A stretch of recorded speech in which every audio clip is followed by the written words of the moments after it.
आपने अपना बहुमूल्य समय निकाला है। कोई भी राजनीतिक दल या सरकार जनहित में जो कुछ भी कर रही है उसे जनता तक पहुंचाने का आप एक बहुत महत्वपूर्ण माध्यम है। आपने समय दिया है, इसके लिए आपको धन्यवाद देता हूँ। कुछ बिंदु मैं आपके बीच में रख दूंगा, फिर बाकी बातें आप बातचीत के क्रम में। मैं जानता हूँ यहाँ के पत्रकार राजस्थान के बहुत सक्रिय पत्रकार हैं, जागरूक पत्रकार हैं, और पत्रकारिता से अधिक आप सब सामाजिक रूप से भी बहुत संघर्षशील रहते हैं। तो जो प्रश्न आप पूछेंगे मैं उनका जवाब देने का प्रयास करूंगा। चूंकि मैं राजस्थान का प्रभारी भी हूँ, भारतीय जनता पार्टी का राष्ट्रीय महामंत्री होने के अलावा, इसलिए मानसिक रूप से मैं अपने आप को राजस्थान और इस बजट में राजस्थान का क्या लाभ हुआ, इससे स्वयं को अपने आप जोड़ करके चलता हूँ। मैं भारत सरकार का आभारी हूँ, माननीय नरेंद्र मोदी जी का आभारी हूँ कि उन्होंने राजस्थान के गौरवशाली अतीत, राजस्थान की ऐतिहासिक विरासत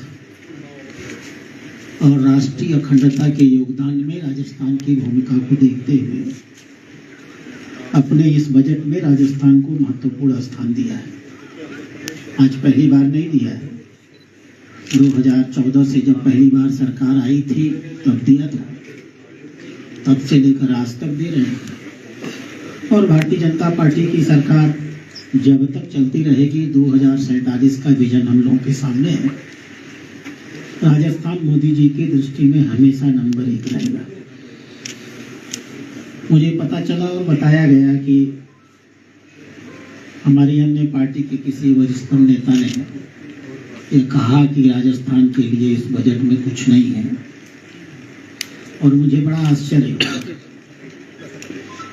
इस देश का यही दुर्भाग्य है कि जो विपक्ष में बैठे हुए लोग हैं, अब जनता से जुट करके और जमीनी समस्याओं से जुट करके जो वास्तविकताएं हैं उनसे रूबरू हुए बिना सिर्फ सोसेबाजी और टोटेबाजी की राजनीति करते हैं। और ये परंपरा आप जो राहुल गांधी जी ने अपनी पार्टी में स्थापित की है, वो नीचे तक चलती चली आई है। अन्यथा किसी ने भी एक बार भी जानने की कोशिश की होती है तो पता चला होता सच्चाई क्या है। सच्चाई ये है कि राजस्थान को प्रधानमंत्री जी की गरुड़ योजनाओं में राजस्थान का बहुत बड़ा हिस्सा है। बजट को 1 साल का नहीं होता, बजट एक कंटिन्यूम है। 2014 में हम सरकार में आए हैं, तो 2014 में ही हमने आज़ादी के 100 साल पूरे होने पर 2047 जब आएगा तो 2047 में आज़ादी के 100 साल बाद भारत कैसा होगा, इसकी कल्पना माननीय प्रधानमंत्री के दिल दिमाग, कार्य पद्धति, नीतियों, योजनाओं और उनके अनुपालन में पहले दिन से ही आ गए थे। विकसित भारत का अर्थ क्या होगा? भारत का विकास हो जाएगा, भारत के गरीब विकसित नहीं होंगे, तो ऐसा विकसित भारत लेकर के हम लोग क्या करेंगे? इसलिए माननीय प्रधानमंत्री ने पहले दिन से ही तय किया, समाज के सबसे कमजोर वर्ग को हम एक साथ लेकर चलें, विकास का लाभ उन तक पहुंचे जिनको सबसे अधिक जरूरत है इसकी। आजादी के 65 सालों में विकास की किरणें जिनके घरों तक पहुंची नहीं, जिनके बच्चों और बूढ़ों तक नहीं पहुंची, बहनों तक नहीं पहुंची, तो पहली प्राथमिकता होनी चाहिए समाज का वो गरीब वर्ग, आर्थिक रूप से, सामाजिक रूप से और सुविधाओं की पहुंच की दृष्टि से उसको सशक्त करना। और इसके 2 आधार होते हैं मित्रों। गरीबी को देखने के 2 तरीके होते हैं।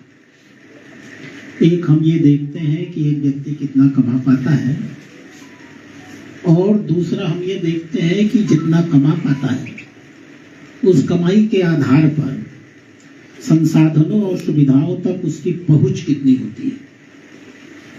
एक होता है प्रति व्यक्ति आय पर कैपिटा इनकम, और दूसरा जो कंसेप्ट होता है वो मल्टी पॉवर्टी इंडेक्स का होता है। आखिर पैसा लेके क्या करेंगे, रख के क्या करेंगे अगर सुविधाएं हमारे पास नहीं होंगी। और अगर कम पैसा भी है और सुविधाएं हम तक पहुंच रही हैं तो अल्टीमेटली लक्ष्य तो पैसा नहीं बल्कि सुविधाएं। इस दृष्टि से माननीय प्रधानमंत्री ने पहले दिन से काम करना शुरू किया, क्योंकि थोड़े आंकड़े हैं मुझे देखने पड़ेंगे। राजस्थान में जनधन योजना के अंतर्गत 3 करोड़ 80 लाख बैंक अकाउंट खोले गए। मुद्रा योजना के अंतर्गत 1,17,000 करोड़ रुपए वितरित किए गए। 2,72,000 स्ट्रीट वेंडर्स को पीएम स्वनिधि योजना का लाभ मिला। किसानों में 61,40,000 किसान क्रेडिट कार्ड वितरित किए गए।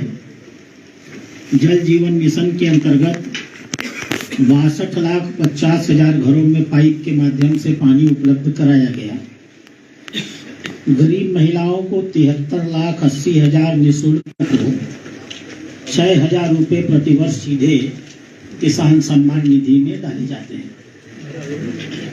यह चर्चा मैंने मूलतः सिर्फ राजस्थान नहीं पूरे देश के लिए, ये आंकड़े अलग अलग हैं क्योंकि मैं राजस्थान आया हूँ और यहाँ का प्रभारी, इसलिए मैं आपको इस सच्चाई से अवगत कराना चाहता था।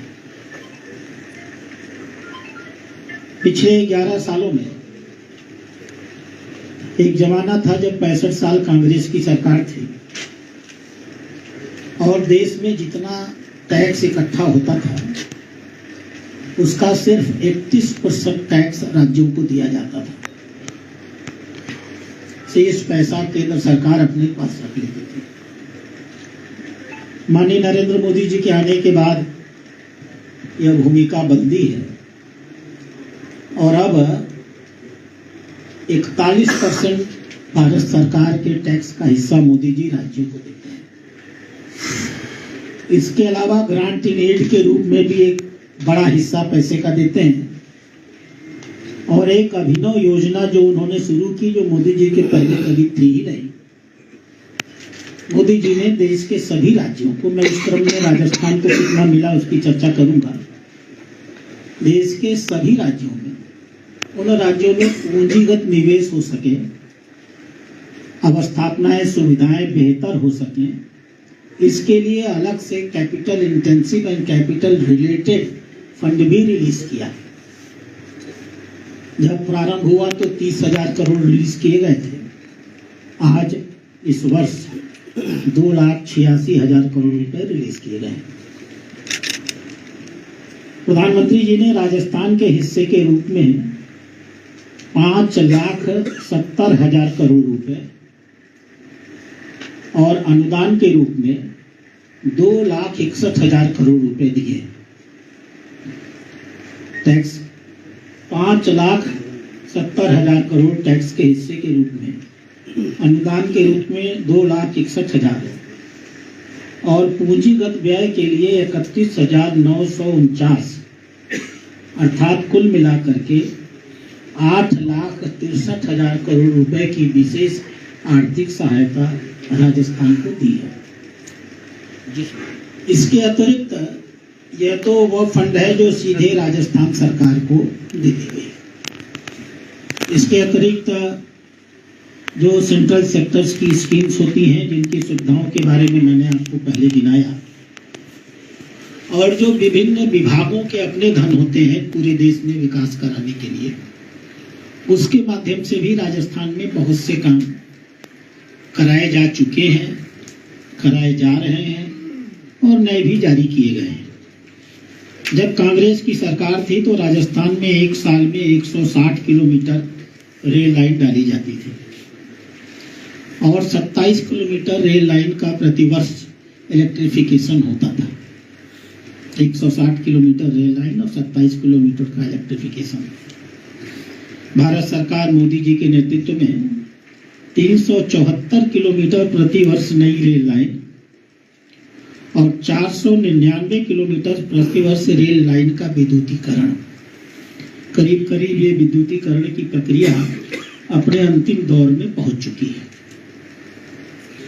इसके अतिरिक्त 32 योजनाओं पर मोदी जी ने 51,814 करोड़ रुपया दिया है।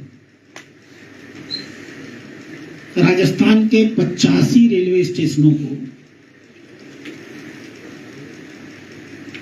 85 एक बड़ी संख्या है, आप समझ सकते हैं, मैं उनके नाम नहीं गिना सकता, सूची है, आप चाहेंगे तो सूची उपलब्ध हो जाएगी।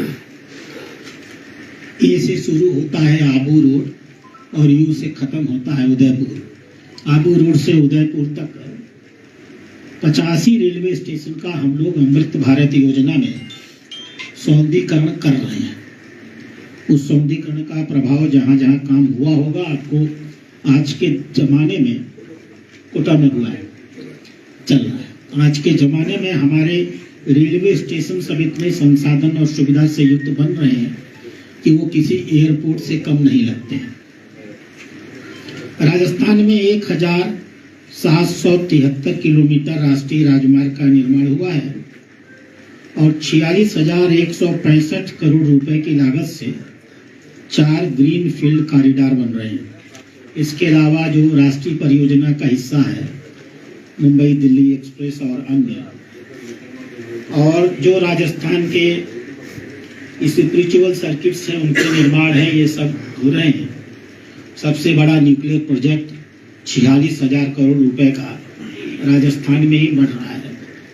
और नॉन रिन्यूएबल सोर्स के रूप में जिसका उद्घाटन करने हम लोग गए थे, कौन सी जगह थी वो? बांसवाड़ा। 19,000 करोड़ रुपए से उस पर काम शुरू हो चुका है। मेरे पास एक लंबी लिस्ट है केंद्रीय बजट में राजस्थान के लिए क्या क्या है, मैं आग्रह करूंगा आप इसको बाद में वितरित कर दीजिएगा। भारत सरकार ने देश को इन 11 सालों में कहां से कहां पहुंचा दिया, आपसे बेहतर कोई नहीं जानता। 2014 में आप सब उस समय सक्रिय रहे होंगे। देश की आर्थिक अवस्था कैसी थी? दुनिया में हम 5 सबसे कमजोर देशों में माने जाते थे, उसमें 5वां स्थान हमारा था और हमें फ्रेजाइल 5 स्टेट की संज्ञा दी जाती थी।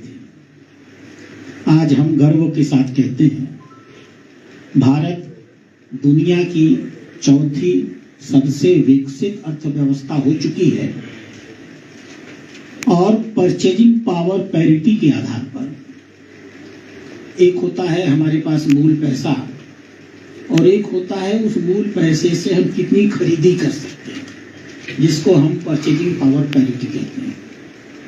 परचेजिंग पावर पैरिटी के आधार पर आज भारत दुनिया की तीसरी सबसे बड़ी अवस्था रियल के आधार पर बन चुकी है। यह जो इतना बड़ा ऐतिहासिक विकास हुआ है, साथ में गरीबों के विकास को जोड़ते हुए अवस्थापना सुविधाओं में जितना पैसा भारत सरकार दे रही है, मैंने अभी आपको राजस्थान का गिनाया। इस साल के बजट में सरकार ने 12,20,000 करोड़ रुपए की व्यवस्था देश की अवस्थापना सुविधाओं के लिए किया है।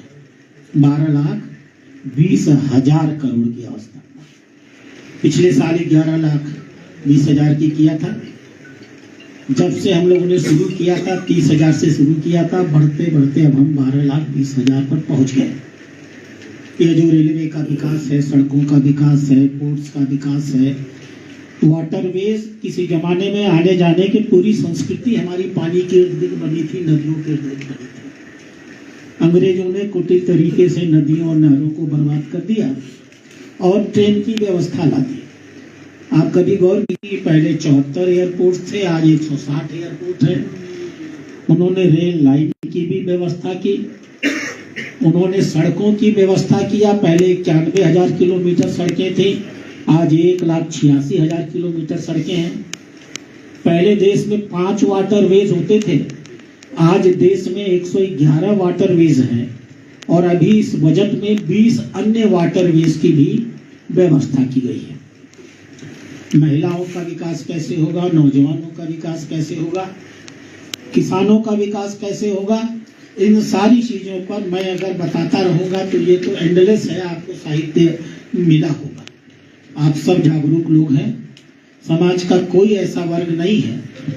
आप कल्पना करिए, गांव की महिलाओं के सशक्तिकरण के लिए माननीय प्रधानमंत्री इसी बजट में उन्होंने एक नई सोच लिया। पिछले साल उन्होंने कहा था सेल्फ हेल्प ग्रुप तो इस देश में बहुत पहले से चलते थे, कुछ नहीं होता था, क्रेडिट उनको नहीं मिलता था, वो खाली आपस में पैसे का लेन देन कर लेते थे, अपनी बचत का कोई व्यवसाय नहीं कर पाते थे।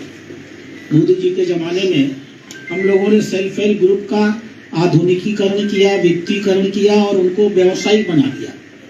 मोदी जी ने टारगेट लिया कि इस देश में 3 करोड़ ऐसी बहनें होंगी जो सिर्फ इसी सेल्फ हेल्प ग्रुप के माध्यम से लखपति हो जाएंगी और 2 लाख हमारी बहनें लखपति, गांवों के दूर दरूर गांव में, शहर की महिलाओं की मैं बात नहीं कर रहा, दूर दराज की 2 लाख महिलाएं लखपति हो चुकी। मैं महिलाओं की बात कर रहा हूं, उनके परिवार की आय, उनके पति की आय, वो सब अतिरिक्त है। महिलाओं का सशक्तिकरण उन्होंने किया और सबसे बड़ी योजना इस साल जो वो लेकर के आए, हर सेल्फ हेल्प ग्रुप को आर्थिक रूप से सशक्तिकृत किया जाएगा। गांवों के अंदर वो अपनी बड़ी बड़ी दुकानें खोल सकें, आधुनिक दुकानें खोल सकें, व्यापार कर सकें और अपनी पूंजी बढ़ा सकें। इसलिए एक अभिनव योजना सी मार्ट के रूप में लाई गई है। सी मतलब सेल्फ हेल्प इंटरप्राइजेस, SHE। तो हमारी ये जो गांव क्षेत्र की महिलाएं हैं, जिनको ये लोग अनपढ़ कहा करते थे, पिछड़ा कहा करते थे, नासमझ कहा करते थे, अशिक्षित कहा करते थे, अब हम उनके माध्यम से देश के इन 6 लाख गांवों में जहां जहां करीब करीब मुझे लगता है कि कितनी सेल्फ हेल्प ग्रुप्स होंगी, 90 लाख होंगी करीब, 1 से के आसपास है। 10 करोड़ बहनें इन सेल्फ हेल्प ग्रुप से जुटी हैं, 6 लाख गांव हैं। अब आप कल्पना करिए कि गांव गांव में हमारी बहनें आर्थिक संसाधन सरकार से लेकर के, कोऑपरेटिव से लेकर, NBFC से लेकर के, सस्ते दर पर पैसा लेकर के गांव गांव में अपनी सामूहिक दुकानें, व्यक्तिगत दुकानें नहीं, सामूहिक दुकानें खड़ा करेंगी और आर्थिक रूप से अपने आप को संबल बना लेंगे। तो ऐसी ढेर सारी योजनाएं हैं। आप जो कुछ भी मुझसे पूछना चाहेंगे, जिस भी योजना के बारे में पूछना चाहेंगे, जानकारी होगी तो दूंगा, नहीं होगी तो भी आपको पता करके दूंगा। बैठिए, आप बैठिए ना, हमारे इनके बीच में आप बताइए। पिछली बार भी मैंने कहा था। नहीं, बिल्कुल सही कहा। ये मुझसे लड़ते हैं तो मुझे कुछ सिखाते ही तो हैं, जाके पढ़ लेता हूँ थोड़ा और। एक बजट से रिलेटेड सर हमारे यहाँ का इशू है, बहुत लॉन्ग अवेटिंग पेंडिंग है, कोचिंग पे GST का। कोटा में कोचिंग जो है वो बड़ा महत्वपूर्ण यहाँ की इकोनॉमी में कंट्रीब्यूट करता है और उस पर जो GST है वो 18% है। तो हर बार यहाँ पे ऐसा उम्मीद करते हैं सब लोग, ये कम होगा तो थोड़ा सा फीस कम होगी बच्चों की, तो उस पर कभी कुछ हो नहीं पाया, हमारे जनप्रतिनिधि तो आज तक नहीं पहुँचा पाए या वहाँ तक नहीं। ये कोटा की समस्या नहीं है, क्योंकि कोटा में कोचिंग विशेष रूप से केंद्र बन गया है, ये तो अच्छी बात है। राजस्थान के लिए पूरे देश से, भारत से लोग बच्चे आकर के पढ़ते हैं। राजस्थानी संस्कृति की उनके अंदर एक समझ भी आती है, राजस्थान को भी पूरे देश के नौजवानों से मिलने जुलने का अवसर मिलता है और आते हैं तो राजस्थान की आय में उसके नाते वृद्धि भी होती है। मैं कोटा में बैठ करके ये बात न कहूँ तो ये भी उचित नहीं होगा, लेकिन कोचिंग को लेकर बड़ी समग्रता में विचार चल रहा है और कोचिंग के सकारात्मक पक्ष को लेकर भी और कोचिंग के नकारात्मक पक्ष को लेकर भी। और मैं आपको विश्वास दिलाता हूँ, कोचिंग को लेकर जितने गंभीर प्रयास चल रहे हैं, आप बहुत जल्दी आने वाले समय में अखिल भारतीय स्तर पर कोचिंग के लिए विशेष व्यवस्था देखेंगे। केंद्रीय बजट में शिक्षा की जो है, शिक्षा पर GST, हर देश की अगर बात की जाए तो शिक्षा पर GST नहीं होनी चाहिए, बच्चों को कहीं न कहीं शिक्षा मिल सके। कोई भी कोर्सेज ले लो उस पर GST लगकर आती है, इस पर सर केंद्र सरकार क्यों ध्यान नहीं देती? अगर आपने GST का जो नया वाला रिफॉर्म 2.0 आया है उसको देखने का आप प्रयास करेंगे तो शिक्षा से संबंधित जितनी मूल चीजें हैं, ये बच्चे खुद खरीद करके जिनका प्रयोग करते हैं, उन सारी चीजों पर GST समाप्त किया जा चुका है। बच्चों की पेंसिल से लेके नोटबुक तक, डायरी से लेके कॉपी तक, इन सब पर जीएसटी लगा करता था, इसमें कोई दो राय नहीं है। जीएसटी के बारे में एक कंसेप्ट हमेशा क्लियर रखिएगा, हम एक फेडरलिज्म के सिस्टम में काम करते हैं। हम जब किसी जीएसटी को घटाते हैं से हमें फिर राज्य सरकारों को देना पड़ेगा, तो काउंसिल के माध्यम से सभी वित्त मंत्रियों को समझा करके शिक्षा के क्षेत्र में प्रयुक्त होने वाली अधिकांश, कोचिंग की बात आपकी सही है, लेकिन मैंने आपसे कहा अभी समग्रता में आप एक, मैं कह ही रहा हूं आपसे, आप समग्रता में उसका निर्णय पाएंगे। वास्तव में जीएसटी कोचिंग नहीं, जहां कहीं भी व्यवसाय होगा, व्यवसाय के आधार पर, वैल्यू एडिशन के आधार पर ये कर लगता है, इसलिए ऐसा होता है। फिर भी जैसे अस्पताल को लेकर चर्चा होती थी, दवाओं को लेकर चर्चा होती थी, इंश्योरेंस को लेकर के चर्चा होती थी, हमारी सरकार जनता की भावनाओं को इकट्ठा भी करते रहती है। यह जो बजट आप देख रहे हैं, आप विश्वास नहीं करेंगे, माननीय प्रधानमंत्री ने 50,000 देश के नौजवानों से सिस्टम के थ्रू बात किया है। 50,000 उन नौजवानों की भावनाओं को, मतलब जो अब छोटे छोटे बच्चे नहीं, बड़े पढ़े लिखे यूनिवर्सिटी के नौजवान, उनकी भावनाओं का सम्मान करते हुए बहुत सारी चीजें की गई है। पहले लोग इंश्योरेंस की बात करते, इस पे तो टैक्स लगता ही रहेगा, और जो प्राइवेट चिकित्सालय हैं वो तो आय के लिए चलाए जाते हैं। अब सब कुछ हम फ्री ही कर देंगे तो ये जो ढेर सारा विकास हो रहा है, आपको मालूम है भारत में कितना टैक्स इकट्ठा होता है? यार मैंने आपसे कागज मांगा था, मैं क्यों नहीं दे रहा? मैं आपको एक आंकड़ा दे देता हूं और आपकी आंखें फट जाएगी कि भारत इतनी सारी सुविधाओं को कितने कम लागत पर अपने नागरिकों को उपलब्ध करा रहा है। चीन में 21% टैक्स लगता है जीडीपी के तुलना में,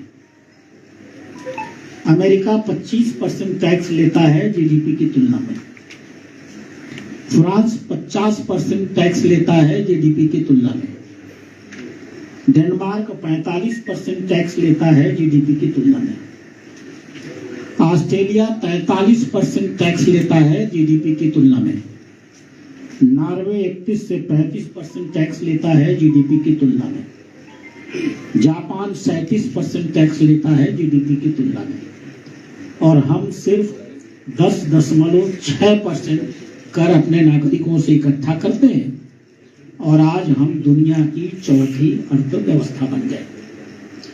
यह सिर्फ पैसे से नहीं होता। अगर आप जानने की कोशिश करें कि भारत की प्रति व्यक्ति क्या आय है और कोरोना में कैसा हमने व्यवस्था किया और कोरोना में हमारी मृत्यु दर कितनी थी, तो आपकी आंखें फटी की फटी रह जाएंगी। एक सरकार जो कहती थी कि 1 रुपया चलता है तो 15 पैसा चल पहुंचता है, ये प्रधानमंत्री का कथन था। आज हमारे बीच में नहीं है, मृतक लोगों के नाम हम लोग नहीं लेते। आज हम गर्व के साथ कहते हैं कि 1 रुपया चलता है तो 1 रुपया पहुंचता है। अब आप सोचिए, इसकी योजनाएं 2014 से बन रही थी। 65 सालों तक कांग्रेस ने गरीब हटाओ, गरीब हटाओ, गरीबी हटाओ का नारा दिया, और 2014 में जब हम सरकार आए तो आंकड़ों ने बताया कि 53 करोड़ इस देश के ऐसे नागरिक हैं जिन्होंने बैंक की शक्ल ही नहीं देखी थी। अगर आपके 53 करोड़ नागरिकों ने बैंक ही नहीं देखा था, इसका अर्थ क्या था? इसका अर्थ यही था कि उनके पास कोई बचत की पूंजी नहीं थी। उस जमाने में जनसंख्या 2014 में रही होगी 100 करोड़, 102 करोड़ या 103 करोड़। 53 करोड़ लोगों ने बैंक की शक्ल न देखा हुआ हम एक ऐसा भारत थे। माननीय प्रधानमंत्री जी ने कहा यह नहीं होने देंगे हम। बैंकों का एक नियम होता है कि आप अकाउंट खोलते हैं तो कुछ पैसा जमा करना पड़ता है, 5,000, आजकल कितना है मुझे नहीं मालूम। माननीय प्रधानमंत्री ने तय किया कि बिना अकाउंट के बैंक में अकाउंट खोले जाएंगे, और इतना नहीं, उस अकाउंट में सरकार 10,000 रुपए का एडवांस जमा करेगी। अब आप कल्पना करिए क्या सोच थी उनकी।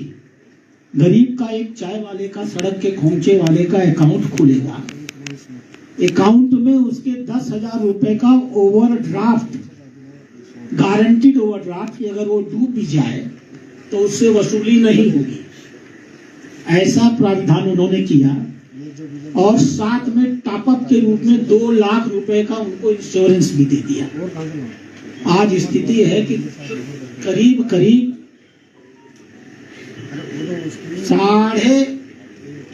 55 करोड़ अकाउंट खोले गए। फायदा क्या हुआ? फायदा यह हुआ कि वो सरकार जो कहती थी 1 रुपया चलता है 15 पैसा पहुंचता है, आज 1 रुपया चलता है तो 1 रुपया पहुंचता है। आज देश की 347 ऐसी स्कीम्स हैं, 347। 1 पैसा भी दिल्ली से चलेगा तो वह सीधे अपने गरीब नागरिक के अकाउंट में जाएगा। और मित्रों, छोटा मोटा नहीं, अभी आप देखेंगे तो भारत सरकार का सारा बजट 53 लाख करोड़ का है। भ्रष्टाचार पर नियंत्रण हुआ, 3,84,000 करोड़ रुपए की अतिरिक्त आय हुई। और ये जो प्रधानमंत्री गरीब कल्याण योजना चलती है, उसी अतिरिक्त आय के आधार पर चलती है। भ्रष्टाचार भी खत्म किया गया, गरीबों को अधिकार भी दिया गया, उससे जो पैसा बचा उससे गरीबों को भोजन भी दे दिया गया। भारत सरकार के ऊपर कोई उसका अतिरिक्त वित्तीय भार नहीं पड़ा। इस पारदर्शिता के साथ सरकार करती है। मैं आपको कहना नहीं चाहिए, सांसद निधि, विधायक निधि से लेकर जितने डिपार्टमेंट की स्कीमें हैं, माननीय मंत्री जी जानते हैं। दिल्ली से पैसा चलता है, राज्यों के पास आ जाता है, राज्य सरकार उसका बड़ा हिस्सा डाइवर्ट कर देते हैं, बड़े हिस्से को खर्च ही नहीं करते हैं, इनडायरेक्टली अपनी जेब में रख लेते हैं। पैसा उनके अकाउंट में पड़ा रह जाता है, करोड़ों करोड़ों बैंकों के अकाउंट में, इस बैंक से उस बैंक, उस बैंक से उस बैंक, अकाउंट खोल करके लोग उससे लूटते हैं। जो ऐतिहासिक व्यवस्था माननीय प्रधानमंत्री ने की, दुनिया के किसी देश में नहीं है। क्योंकि इतना समय नागरिकों को नहीं रहता और आप भी इनको प्राथमिकता से नहीं दे पाते। सोच और समझ को समझिए, उन्होंने क्या सिस्टम बनाया आज के दिन मालूम है? किसी सांसद, किसी विधायक, किसी विभाग में और किसी राज्य में, किसी नगर निगम में, किसी ग्राम पंचायत में अब 1 रुपया एडवांस में नहीं जाता। आपको बता दिया गया कि आपके पास 500 करोड़ रुपया है, डिपार्टमेंट, आप कौन सा डिपार्टमेंट? शिक्षा, मान लीजिए, उदाहरण दे रहा हूं। आपको बता दिया गया एक 50 करोड़ रुपया हम भेज रहे हैं।